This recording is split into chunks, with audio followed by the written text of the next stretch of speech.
ذکر جب پھر گیا قیامت کا، بات پہنچی تیری جوانی تک، خلافت کا تذکرہ ہو اور حضرت عمر کا ذکر نہ آئے، ناممکن۔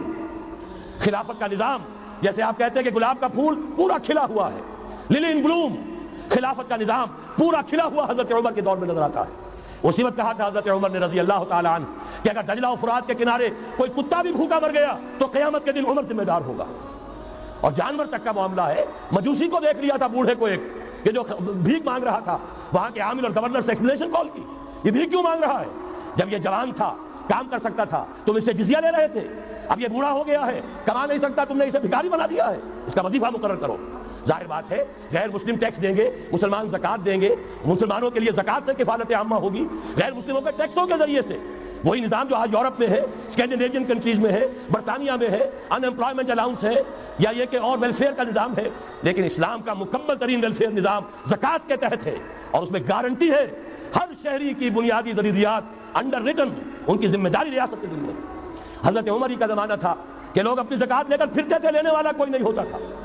اس کا بھی میں مسئلہ آپ کو سمجھا دینا چاہتا ہوں۔ میں نے تو عرض کیا تھا، میں تو مدرس ہوں، عوامی مقرر نہیں ہوں، میں تو چاہتا ہوں آپ چیزیں سمجھ کر اور ان کا علم آپ کا جو ہے حاصل کر کے اٹھیں، لوگوں کو پھر پہنچائیں۔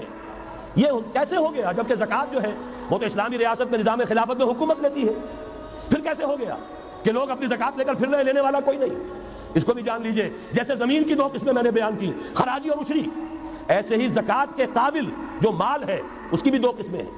اموال باطنہ، گھروں میں رکھی ہوئی کوئی نقدی ہے، کوئی زیور ہے، کوئی اور ایسی چیزیں ہیں، یہ اموال باطنہ کہلاتی ہیں۔ اس کی زکات جبراً حکومت نہیں لے گی، اگر اس کی زکات جبراً حکومت لے تو گھروں کی تلاشیاں لینی پڑیں گی، جا کے تکیے پھاڑ پھاڑ کے دیکھنے پڑیں گے کہ کہیں کچھ رکھا ہوا تو نہیں ہے۔ یہ معاملہ مسلمانوں کی ان کی اپنی نیت پر، ایمان پر، اللہ کے ساتھ ان کے خلوص و اخلاص پر چھوڑ دیا۔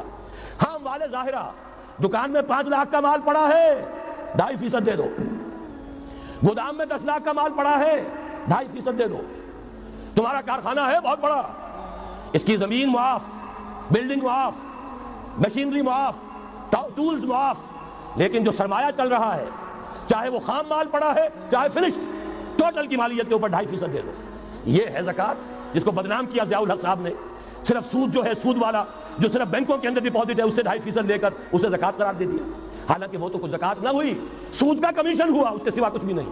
زکات تو یہ ہے کہ ہر دکاندار، اور مجھے یقین ہے مسلمان دے گا، آپ اسے انکم ٹیکس جیسے لعنتی ٹیکس سے نجات دیجئے، جس نے اسے جھوٹ بولنے پر مجبور کیا ہوا ہے۔ یہ لعنتی ٹیکس ہے در حقیقت کہ جس نے ہر شخص کو جھوٹا بننے پر مجبور کر دیا ہے۔ ان کو ختم کریں۔ زکات تو مسلمان اپنے ایمان کے تقاضے پر دے گا، اور وہ دے گا اور خوشی سے دے گا۔ یہ پورا نظام جو ہے اس کو اختیار کیا جائے زکات کے، تو پوری ویلفیئر اسٹیٹ، دنیا کے بلند ترین معیارات کی ویلفیئر اسٹیٹ قائم ہو جائے، جو حضرت عمر نے کہا تھا کہ کوئی کتا بھی بھوکا پیاسا نہ رہے۔